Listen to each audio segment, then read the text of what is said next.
Today's guest is a living legend. He's walked the high wire over the Danube River in Budapest, runs full speed on the Wheel of Death, and performed on the world's biggest stages: Monte Carlo, the Olympics, Ringling Brothers, and Cirque du Soleil. A true daredevil, a master of balance. This is Laszlo Simet.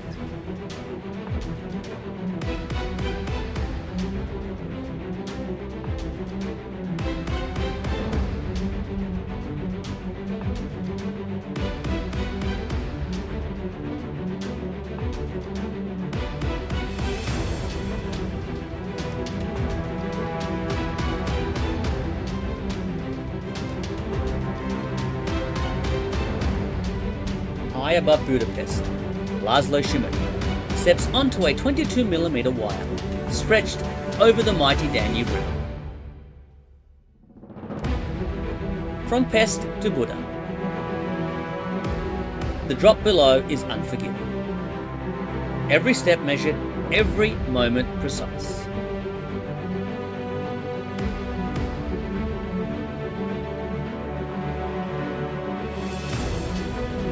Right now, it's not about fame or past achievements. It's about this moment, about showing the world that the art of circus is still alive and still capable of taking your breath away.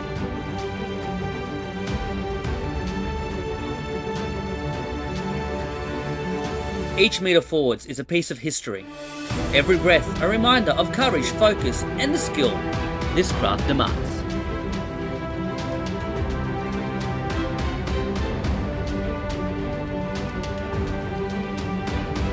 The wind shifts, he adjusts without hesitation. Step by step, metre by metre, Laszlo Simet moves forward, carrying the heart of circus with him.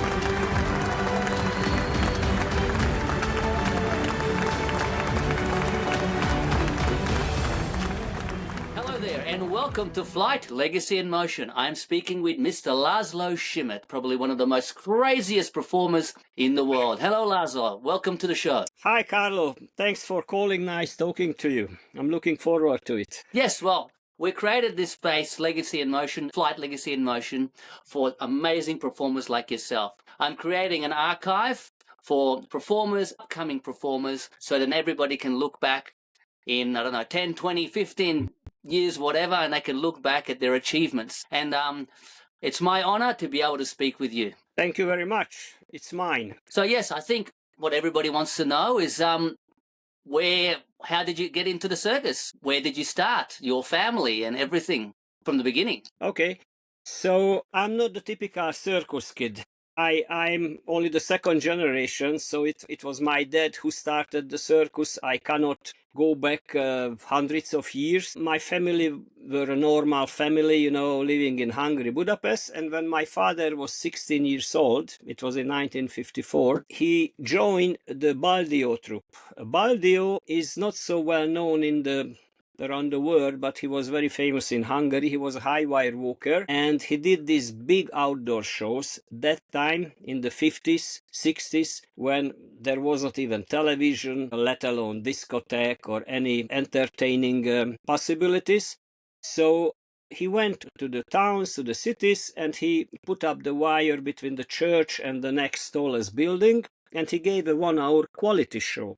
They really did a nice, good show, high up in the air, and my father told me that there were thousands in a big city, tens of thousands of people watching him. So, and he did not go around with the hat for the money, but he hired the local Komsomol, the local young communist organization people, and they were selling this very, very cheap ticket that time, 2 forint, let's say, 2 cents by now. But people could afford, and because they liked what they saw, they paid. And he was a wealthy man. And he didn't do circus really. So my father joined him in 1954 when he heard that he's looking for young people. My father was a gymnast. He was also this high diver, so he was a kind of acrobat, and that's how it all started. So he met my mom in 57A, something like this, They got married, and then the usual story. He trained my mom, and in the early 60s, they separated. They get independent of Baldio, and that's how it all started. But I grew up like a normal kid. I did not have so much the circus life.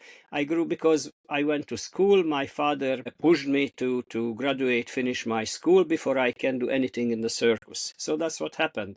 And of course, when I was around 10, 12 years old, I started to practice the wire. So by the time I graduated in the school 18, I was already wire walker. And although I'm not from a circus family, but I had much more ambition, fire in me, fanatism, than most of the typical circus kids, because I was so determined, so fanatic. For me, the circus was the only thing existed, Yeah. When the other youngsters went to discotheque and movie and had fun, then I went to the circus, the Capitol Circus. It was a kind of like a club that time. All the old artists went there, play chess, play card, or just telling stories. Even if half of them were not true, they sounded Yeah. very nice and entertaining, and I was hanging on them. I was thirsty for their stories. So I was like a sponge,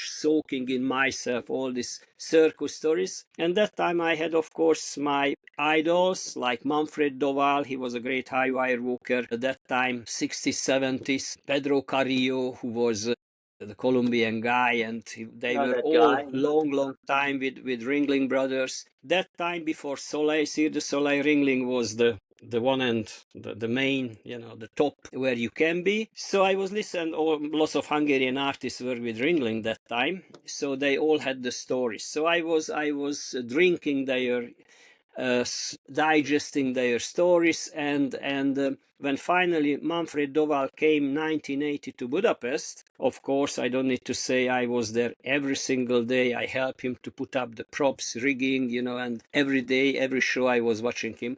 But I ran a bit forward, so it was I was 19 years old when I debuted. When 1977 I graduated, my parents were in Russia, Soviet Union at that time, doing the season. I was staying home with the family, and so when they came back, I was ready. We just had to put the act together, changing from a duo to a trio, and that's when I started 1978 with a complete Hungarian tour. Circus went to Czechoslovakia. At that time, especially between the communist countries, you had this cultural exchange program.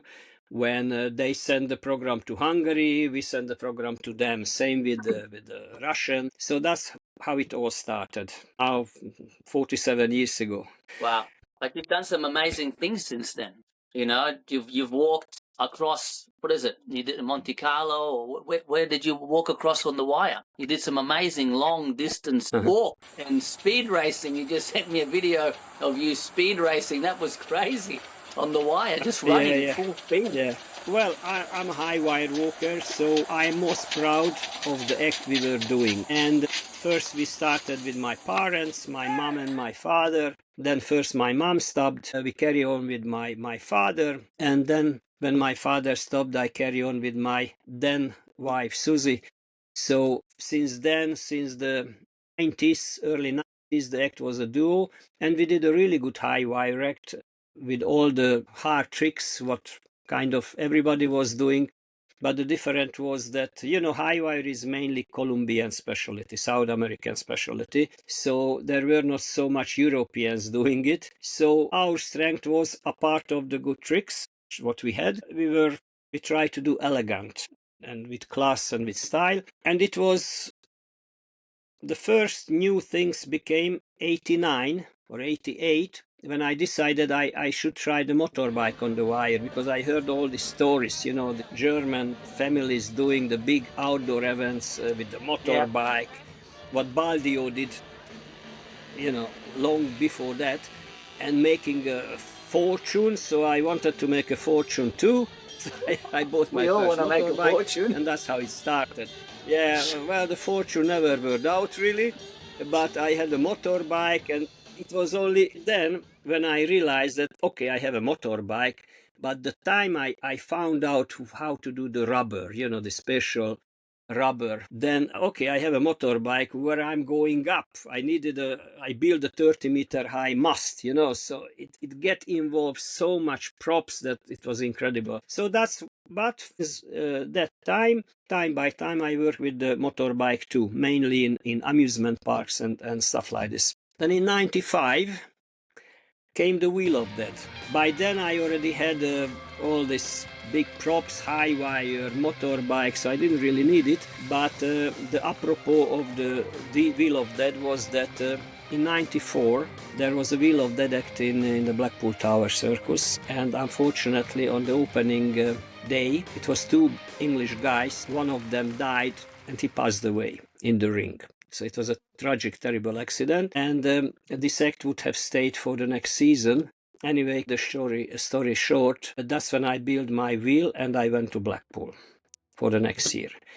For me, high wire walker, the wheel was not so particularly difficult to do. I just had to build the wheel. So I'm proud to say I built the ever worst wheel in the world as a props, because I was stupid that time. I didn't know what to take care of when you build a wheel, so I tried to make it as light as possible. I made it from aluminium. It was a single wheel, and even with the ballast on the other side, the whole wheel was maybe 200 kilo. Nowadays wheels, they start half ton or more. Kusa wheel is some 700 kilo, stable. And mine was like a belly dancing, when I was going on it. It was really bad and difficult to work. But of course I got used to it, so I already had three kind of aerial attraction acts. And it was 97, 2 years later, when in Budapest, we have this boulevard in the city center, which goes around the city. They were renovating, renewing. It took 4 years. And when they were ready to open it and give it back to the public, they made a big carnival, festival, whatever. And somebody had the idea, what if a high wire walker cross between the two roof above this boulevard? And of course, in Hungary, it was only me. It's still me who can do stuff like this. There is no other high wire walkers in Hungary. So they found me, and that was my very first. And I could not even do the rigging because I was working in Copenhagen in a Tivoli garden. So it was my father who did the rig for me. But he was very good experience about it because, with Baldio, they were doing this rigging on the roof using the roof structure of this big, 30 meters high old buildings. So that's what he did. So when I arrived, I never forget that. Not only because that was the first one, because I rarely was scared so much than that time. Yes. He did the rigging. I arrived with the aeroplane. I went up a few hours before the show. I looked down and I got a heart attack. It was something like, it wasn't particularly high, but around 30 meters, but pretty high. I never been so high before in my life. So, and of course, 2 o'clock, 2 p.m., 8 p.m. is the show. You already not much option to change your mind or something. So 6 o'clock, they stopped the traffic. They switched off the electricity in the tramway line because there were tramways under me. It's a very busy road. And then we could put the cavalettis, and then 8 o'clock I went up, I took a deep breath, and I walked through, and it was beautiful. And I never in my life saw so many people. It's a straight section of this boulevard between the West Station, the train station, and the Margaret Bridge. If somebody knows Budapest, they know what I talk about. It's like a kilometer-long section. And you could not drop a needle. You could not drop a needle. People were standing even on the bridge. As far as I could see, both sides were people. So when I stopped in the middle and I made a compliment, 100,000 people, show appreciation. That's something unforgettable. I'm still hearing it. So that was my first skywalk, and after came more and more. Yes, the most remarkable ones, of course, the Danube. The Danube is my favorite, and which was 2 years ago. It was in the city center of Budapest. I crossed That was from Buda crazy. to I Pest. saw that live. Where Yeah, was I? yeah. I think I was here and I was watching that. I was going, you're crazy. I don't know, the wind factor or whatever up there. And I was just really hoping that you made it. Oh, it was unbelievable. Even the people, how much they cheered for you when you made it. Yeah, it was a very important, and I could call it maybe the crown of my career, because it was in my home country. It was in the middle of the city center, and Peter Fekete, who is the big boss of the circus, the Hungarian circus company, he organized all this. It was his idea. At the beginning, I did not believe it would ever happen, because the administration, the technical issues were involved were incredible, and I didn't think we can make it. But he arranged everything, and one of the main reason I was worried before, of course, you always, whatever confident you are, there is always a chance that you fall down. It would not be the first time in history a high wire walker falls down, but I was very confident in myself. The main issue was that it was me who had to tell the parameters, the technique, Of course, they brought, how you call them, these engineers who calculate, all kind of engineers, but they don't know. They You don't know also had the boats. They why. were tying it down to the boats into the water. Yes, And yes, yes. That how was that that was could Peter's balance it and not idea. move the wire, I don't even know.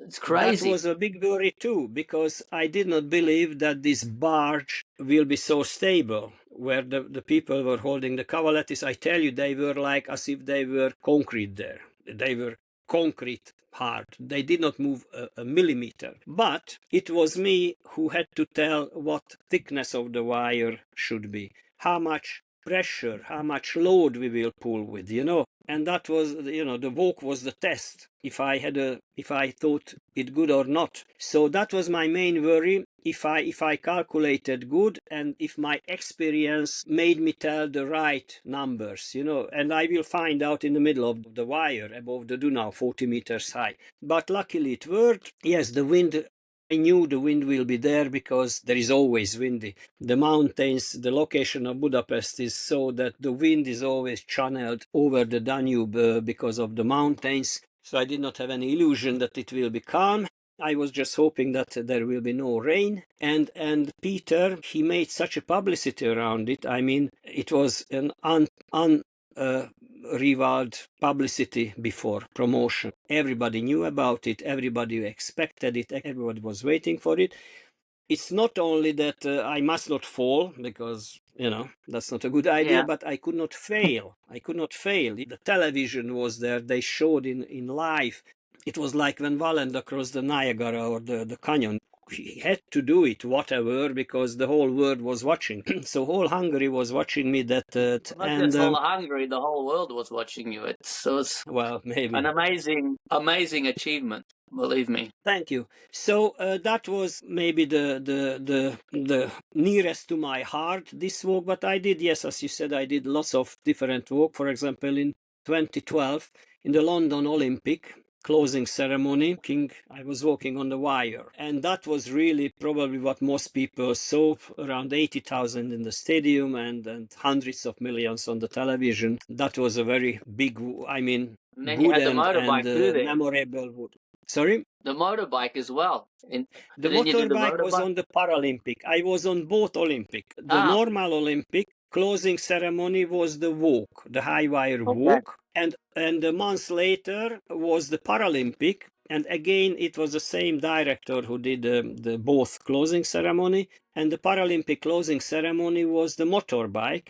The wire was 300 meters long, and I instead saw of that. my partner, usually partner, they gave me a lady who was an amputee. She had her leg missing from Yeah. quite long piece was missing.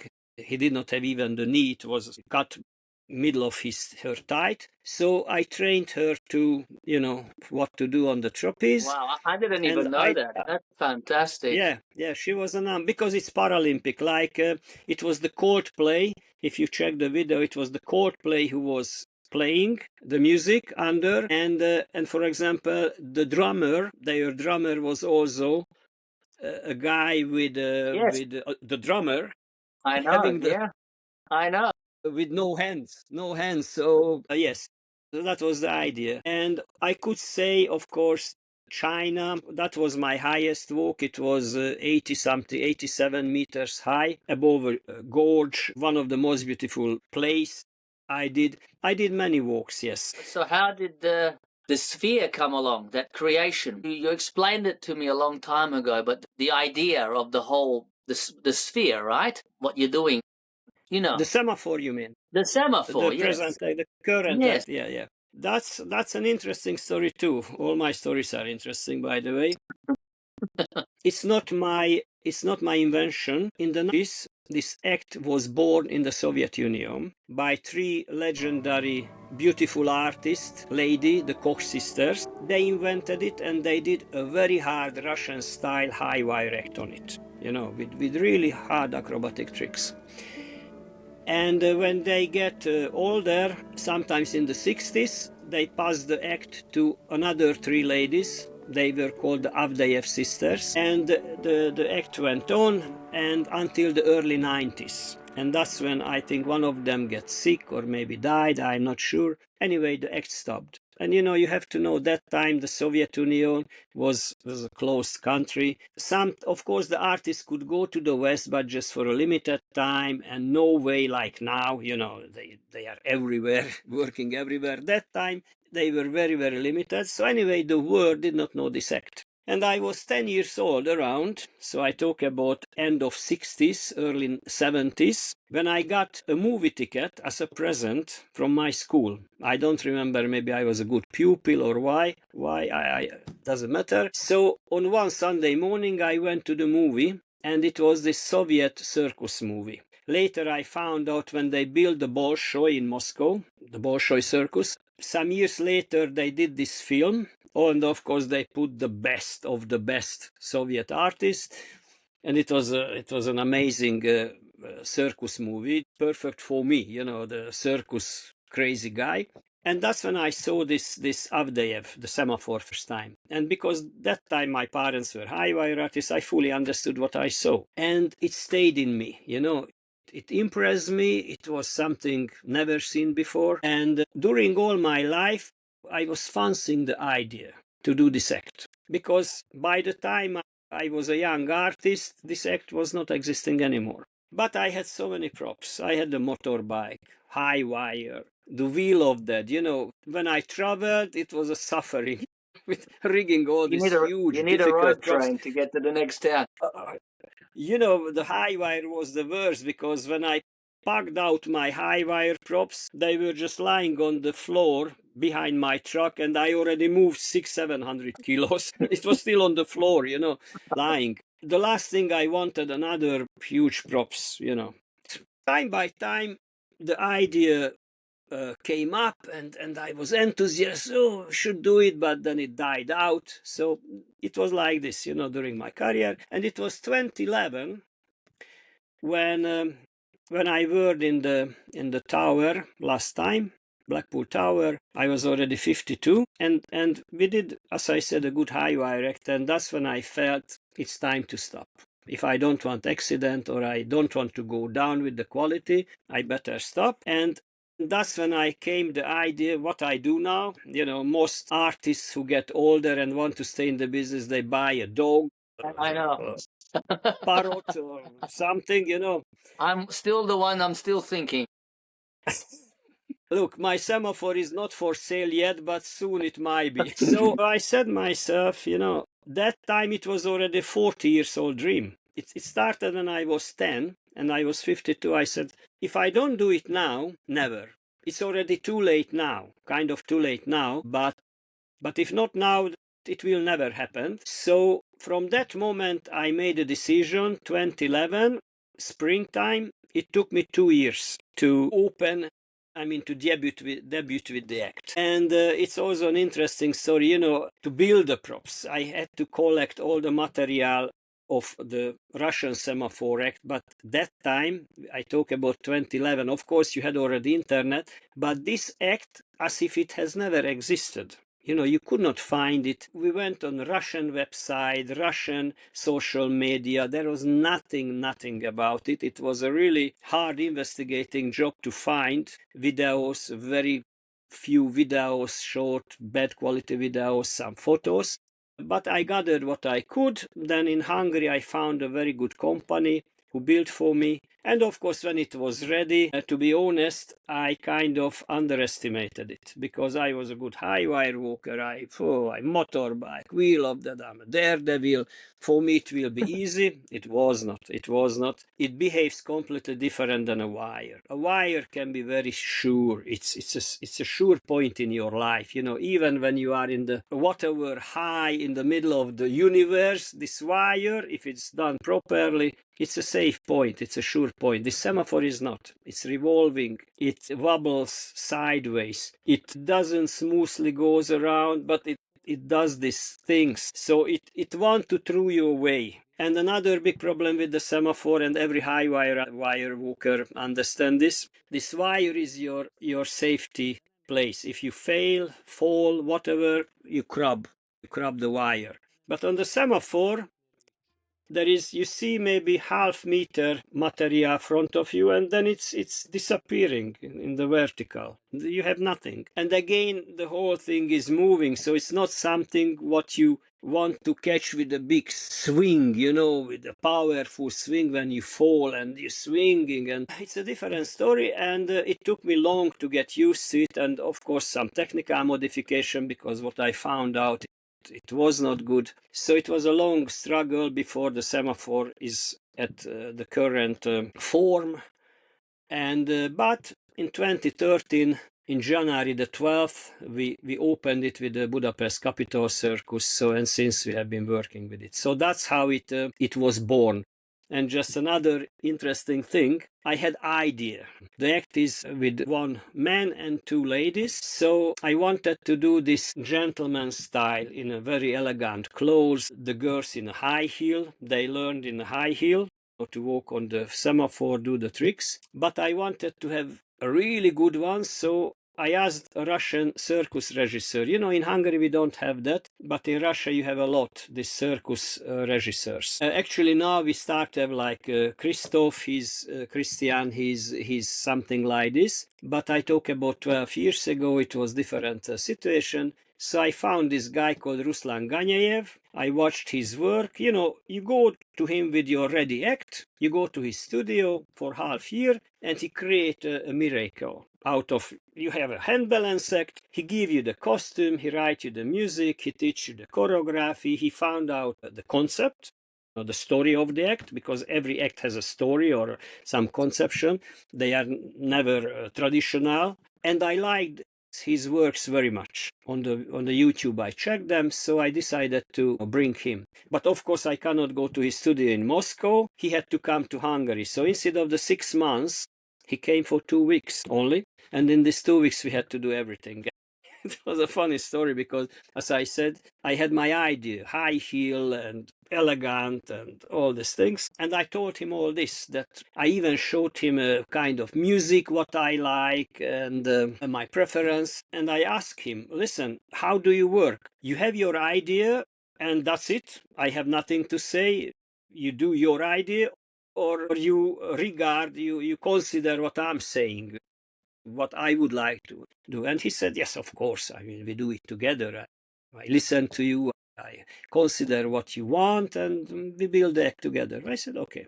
So I send them costume ideas, music ideas, all these things. So I was and he never came up with the concept, what his idea is. So I was very curious. And as I said, we opened 2013 January, mid-January, and he came 1st of December, so like 6 weeks before the opening. 6 weeks before the opening he came, and I had no idea what we're gonna do. So 1 week before he came, he phoned and he said to me, I got the idea. I said, okay, what? He said, it's a very brave idea, but if we do it good, it will be a hit. I said, okay.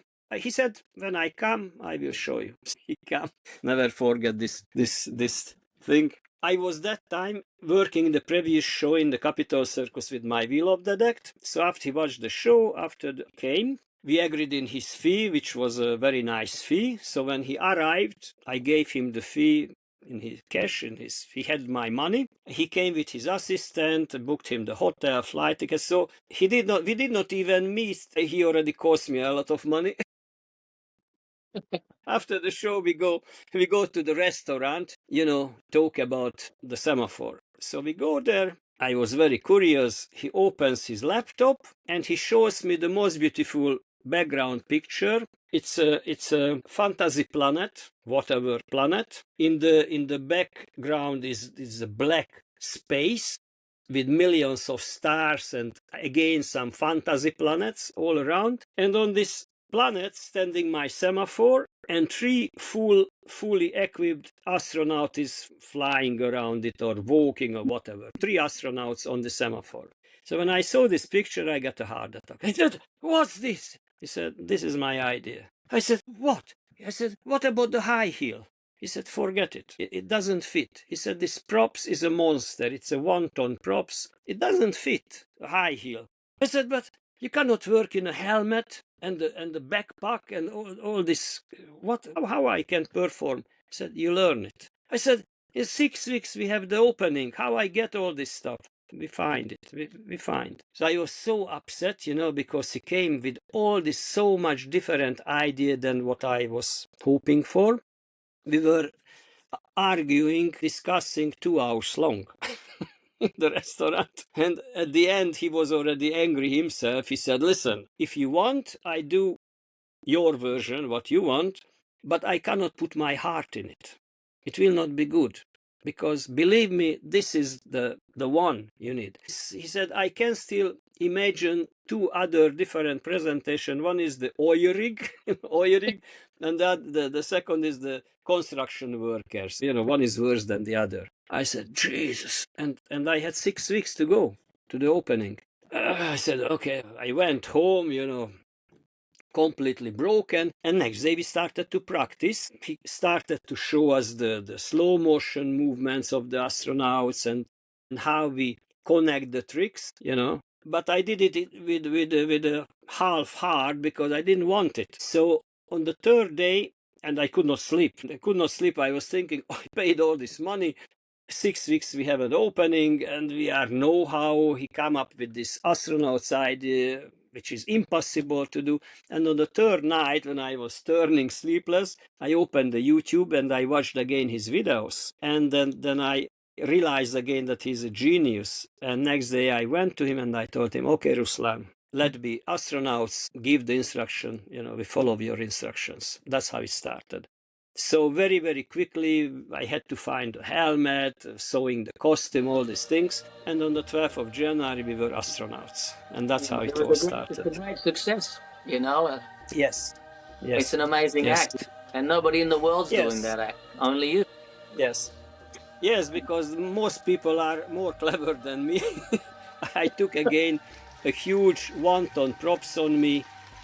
How to say, it's like the high wire. Even worse, because with the high wire, if you go to a smaller circus, you put the wire lower. This one you cannot do lower. I need a 12-meter headroom. I was always working without launch all my life. I'm very proud of it. 2 types of high wire existing. The Russian style and the Western style. The Western style is doing this without launch things, and the Russian doing this crazy acrobatic tricks, one hand on the head, square handstand, salto, whatever, but all with launch. And I heard the stories when Monday is a day off in the circus and Monday is party time. Then many times Tuesday, all the high wire was flying in the air, all held by the launch.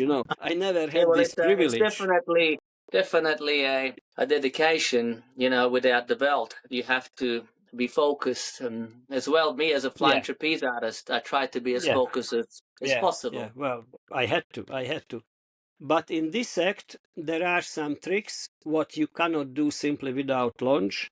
Because there is no escape route. In the high wire, so many times I fell, I catch the wire, it was like instinct and no problem. But on the Semaphore, if, for example, the bicycle goes down, there is the slightest chance whatsoever that either me could catch something or the girl in the front could catch something. It's simply in 1 second it's roll off the props and everybody's dead, you know. Yeah. So now we started to have wear launch, which means when I go to a show, I have to have people, because obviously I don't go with the 8 people group, you know. We are 3 plus 1 assistant who control the motor, 4 people, but I still need 2-3 people to hold the launch. So it's a mess. It's not a very grateful act. That's how I would call it. It's a beautiful, it's very nice, people like it, love it, but it was not the most clever idea to extend my career. So what is However, next I'm for very you? proud of it. Sorry? So what is next for you? You know, you've done all these things. You have any other ideas, or doesn't look like you're going into retirement anytime soon. Well, well, the Semaphore was a childhood dream. It was something different. The motorbike and wheel of that day just came up out of nowhere or whatever, but the Semaphore was a very long dream, which I fulfilled. I don't really have already many new plans. I'm not so young anymore, so this age most of the artists already retire, stop doing, and inevitable that sooner or later I reach to that point too. So I don't really have big plans to conquer the world, or the big stuff were done anyway. Like Yeah. Nick Qualenda did all the famous big stuff, the Canyon and Niagara. Freddie Nock, poor Freddie, he did again this incredible walks, Alps and China, Yes, I everywhere, know. It was crazy amazing. stuff. And now you have a new challenge. You have the slackliners. I tell you, they do crazy things. They do crazy things. I was dreaming long, for example, crossing over the Bosporus, connecting to a continent, because no, nobody did it. Just now, the slackliner walked over the Bosporus. So not much left to conquer anyway. I want to work as long as I can, safe, and safe is a very important word, because last year I had a nasty accident. I was very proud to work accident free. I was very safe. I mean, never an accident. When I started the season, it was guaranteed that we will finish that season in one piece, safe and sound. And then last year, just 2 days before the opening in Budapest, we were supposed to be in the Capital Circus summer program. I fell off the Semaphore. I don't know what to say, unlucky or stupid, unable to catch the Semaphore. So I went down and I broke my leg. So it did not help the situation. All last year was a recovery period. Now I can work. Now it's already okay, but it was a big problem. So, and now I see, looks like it's the question of time when fate catch up with us. We have to be careful, very careful. So not to challenge the fate too much. And if you, I did enough. I'm very happy that you're okay. And Oh yeah. in the end, we all heal, and I'm glad you're healthy. I've also had some More or accidents. less, as much as an artist in this age can be healthy. Everything hurts. So what I wanted to I heard say, the good. Yep. yes, go ahead. No, I just heard a good saying. The artist who doesn't have pain anywhere is a dead artist. You're right. So what I wanted to ask you, what would you say to the next generation, coming up, high wire walkers or, performers in the next generation? What advice could you give from a daredevil of your expertise? It's very difficult to say, because I was always a high wire walker. I will die as a high wire walker. That's in my genes. That's me. So of course high wire is for me, as like trapeze for you. High wire for me is the word. But and of course what I would say to the young generation, that sweat blood, work hard, never give up, and go for it. That's how you can become a good wire walker. But it would not be honest, and it would not be the full story if you look around in the business. If you go to watch a show, even big shows, you have acts, solo, duo, hand balance, area ring, the minimal props you can have, minimal people you can have. Nobody wants to have a troupe. Nobody wants to have big props. So to go with a high wire and work is a difficult. You choose a difficult life. It's a very difficult life. When I arrived with the circus, I worked a lot in Scandinavia. Everybody was already fishing in the lake. I was still hitting the anchors and build up my props. It's not a very grateful genre, but it's a beautiful one. It's a very rewarding one, especially if you do a good act. People love it. All my life, people were tapping my shoulder. Oh, you do it without launch. Oh, it's crazy tricks. You're not scared. So I felt the appreciation, the amazement. But it's a very hard work. And nowadays, when everybody likes to live a comfortable life, I think it will be more and more difficult to It's a different time. find That's good. for sure. Yeah, it's a different time. Yeah. But again, you have to work hard, sweat blood, and never give up. And if you fall, go back, do it again. If fall again, and just go ahead, go on. Well, Laszlo, I wanted to say a big thank you. And thank you very much. It's really an honor to speak with you. You're an amazing person, amazing friend, and an amazing performer. And what you do, there's not many anymore in the world. And I really wanted to say thank you for your time. And I'm sure we will see you again in the near future. I'm sure too. Thank you very much for interviewing me, showing me. And yes, I'm looking forward to see you. We meet 20 years ago, exactly 20 years ago in Australia. So since we are friends, and yes, hope to see you. And thank you very much. No problem, Laszlo. All the best and see you soon. Thank you. See you soon. Bye.